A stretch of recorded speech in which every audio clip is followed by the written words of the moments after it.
often ask me what inspires me, and I would say my pieces are inspired a lot by nature, because to me there's nothing more beautiful and spectacular than nature itself, whether it be flowers, trees, rock formations, seaweed, blue sky.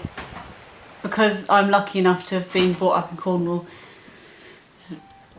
the nature around me is very much informative to my designs, and I use a lot of feathers from the local area, and obviously there's lots of flowers in my millinery.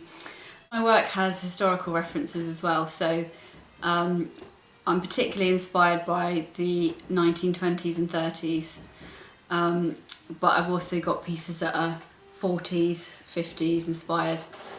I think with my work, I want it to be timeless, because it's not something that you get on the high street. It's not fast fashion. They're investment pieces that are to cherish for years to come and rewear and hand down to generations. So I want my pieces to be inspired by the best of other eras, with my own stamp on it, that are timeless and classic. For me, my work is about being individual, and I think partly because my background is in costume and theatre, I focus very much on the costume, if you like, for that individual person. So who they want to be on that day, what they want to feel like, what this hat or headpiece or hair accessory is about for them.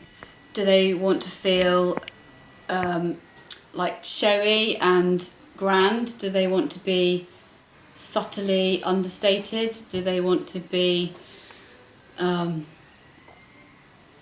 princess? When I was at school and college, we used to go on a lot of trips to St Ives, to all the various art galleries, including the Tate, and we'd have sketching days in the galleries and on the beach. And I think those trips, and along with the sort of architecture of the buildings in St Ives, informed me at quite a young age to be inspired by different artists and nature and architecture. The artists that I particularly loved and still do are Barbara Hepworth, Ben Nicholson and Num Garbo.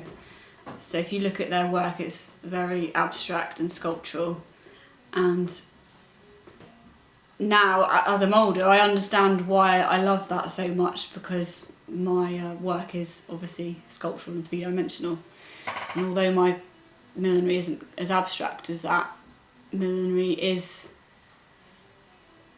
a sculptural form basically, and it's those clean lines and uncomplicated shapes which still transform into my work today. I think I love the simplicity of the joy of dressing up. So, you know, from a young age, making daisy chains in the garden and wearing them on my head and frolicking around in the garden, to helping brides decide what they're going to wear on their wedding day. For me, I just love that simple joy of being something else for the day, or having a little fantasy, embodying that with what you're wearing.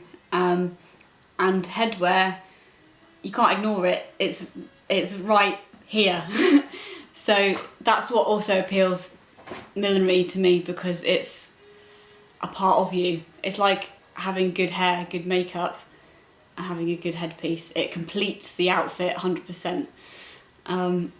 And working with brides for their wedding and their special day, being asked to be part of that is very special and a complete honour.